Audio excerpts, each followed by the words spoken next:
And of course, on the front of the box, we have a nice picture of Ryu here.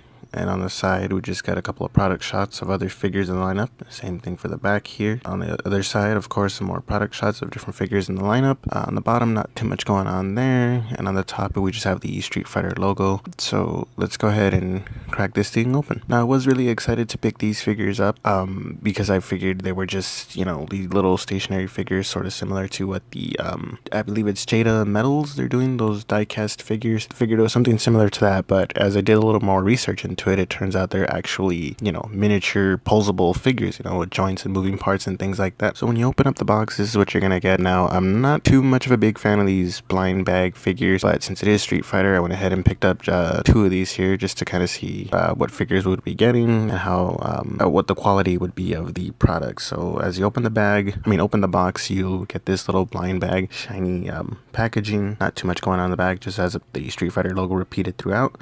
So let's go ahead and open this up and see who we got. Now, obviously, by the orange hair piece, I can tell we got Blanka. Here we go. And here's the little card that he comes with, a little bit of a bio up on that. If you want to read that, go ahead and pause it. I mean, we got the bio there at the bottom, nice picture of Blanka at the top, and of course a little checklist on the back of the different figures in the lineup. Looking forward to collecting, you know, at least a few of these. Ryu, Ken, Chun-Li, those are the only ones I'm really excited to, or really we're looking forward to get. So overall, at first look here, I am pretty satisfied with the figure. Now, as far as movement is concerned, at the shoulder joint, we do get a full 360 rotation, as well as some side-to-side movement. There is no elbow joint, which is a little disappointing. You do get wrist rotation. The head only moves up and down this much here. Obviously, you can't move too far back because of the hair piece. You do get some rotation at the waist, a little bit of minor crunching there, not too much. You do get some movement at the pelvis, I guess, area that helps the leg, you know, twist back and forth, in and out. Does not move too much at the knee joint. The feet rotate at the ankle. Now, overall, this is a pretty amazing figure, especially at this size. There's a lot of detail into it. As you can tell, a lot of the musculature is sculpted in really nice. The toes are even looking pretty swell. I mean, especially for a figure that's only 3 inches in height. Pretty good detail in the eyes and the teeth, and like I said before, the hair is sculpted pretty well.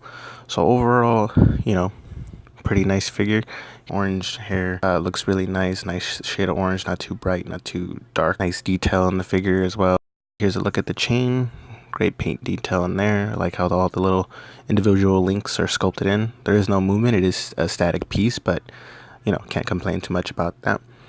So overall, pretty nice figure. I'm gonna go ahead and open up the next box to see who will be accompanying Blanka on the shelves.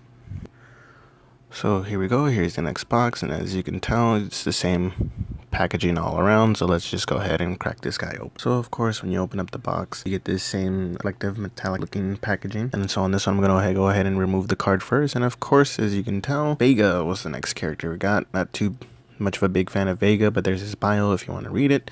Nice product shot of Vega at the top, and on the back, of course, we have the checklist for all the characters in the lineup. You know, Vega is not my favorite character in the game, but again, the figure came out really nicely detailed. Lots of good sculpt work in there. As you can tell, the head movement is hindered by the ponytail here on the back, but it does move side to side, a little bit of up and down. You get the same movement in the shoulder joint here, the 360 rotation, as well as a little in and out. No elbow joint, rotation at the wrist, 360 degrees. He has the waist joint, which allows him to twist this much, like so. Same pelvic joint as the Blanka figure, and the knee joint is a little bit better on this one. You do get more range as far as how far backwards it will bend, like so, which is a lot better, almost 90 degrees.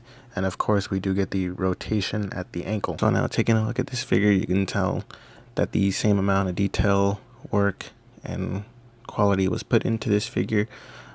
Really surprising me how much detail goes into these and how much movement you can actually get out of them. You know, as I said before, I mentioned that I thought these were going to be pretty much just stationary figures, something to just sit on the shelf, to look nice, look pretty in your collection, but they actually do move.